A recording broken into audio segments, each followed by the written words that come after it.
Let's stay in the AFC North with your second favorite to team player to team fit here. So, yep, like you said, AFC North, pick number 20 in the first round, the Pittsburgh Steelers, have them going Graham Barton, the offensive lineman from Duke. Every year it seems like we have one of these guys where they're short-armed, left tackle, they're going to move inside and just become a rock-solid pro. In some cases, much more than that. Last year, it was Peter Skoronski going to the Titans at, 11 overall. Zach Martin was classified like that way back in the day. And so this year, it is Graham Barton who... He's going to move inside in the NFL. It's not just about the arm length. It's his play style. It's just more conducive to guard or center. But you look at the Steelers, they need help up and down that offensive line. And as they try to figure out, okay, who is the quarterback of the present and the future, but they also have two running backs that can be impact guys, they need to get that offensive line in better shape so they can get the best five out there. And I think the versatility of Barton helps them get the best five out there, whether they're playing him at center, guard, or even if they need him to play tackle in a pinch. I love this pick. We were just talking recently with Charles McDonald on the show about, I think Talise Fuaga is a great fit for them because he's just like a road grader, right?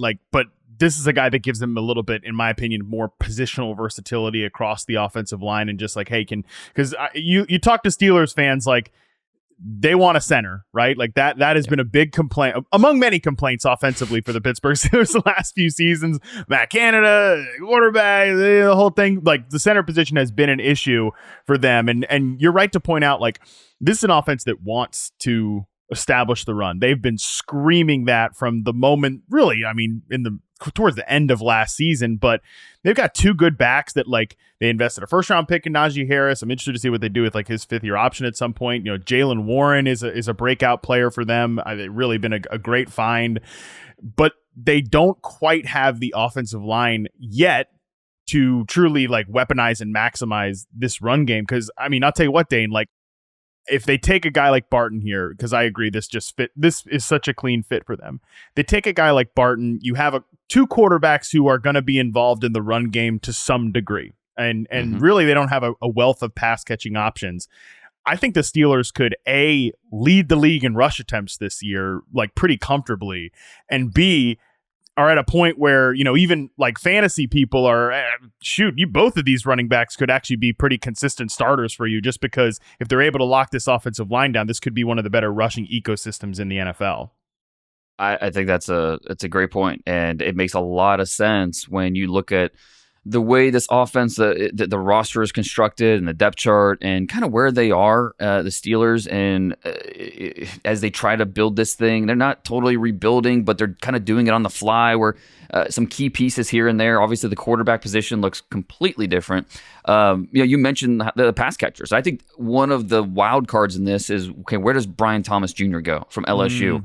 Is he available at 20? If he's there, he's the type of pass catcher that I think makes the Steelers think twice. Now, this is an organization that is well known for waiting until day two and being very good at identifying those guys, rounds 2, rounds 3, the receivers that can be outplay where they're drafted and be really solid contributors.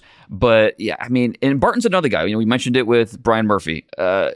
Graham Barton's one of those players that I think has a universal approval rating. Just there's not a lot of teams are going to look at Graham Barton and say, no, not a fit. Maybe he's not a tackle for them. Maybe there's no way he could play tackle for us, but center, guard, there's somewhere you could play Graham Barton and probably give you an upgrade.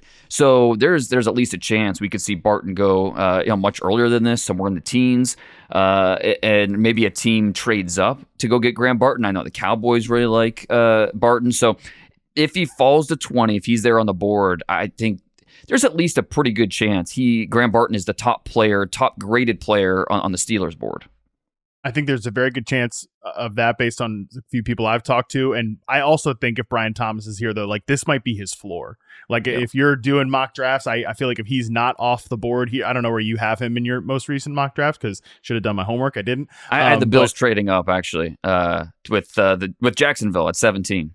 Yeah, that makes perfect sense. That makes perfect sense there. And if he doesn't go off the board before 20, I do think this might be the floor for him, because I've heard they love Brian Thomas. Everybody kind of wants them to take another character, faller right on day 2. from my impression of the Steelers is that they're like pretty. Maybe Mike Tomlin gets another shot at the whole like revitalization project thing, but I think they're kind of sick of that. Like I think, and you know, understandably so based on the last few seasons. So I think they'd love to just like hit a home run with a guy like Brian Thomas in the first round. So that would be interesting. But I do think like in terms of team identity, man, you just get Graham Barton on here and you like start to go to work. You know, Arthur Smith, obviously that's what he wants to do as well. It just makes so much sense. A lot of stars align here.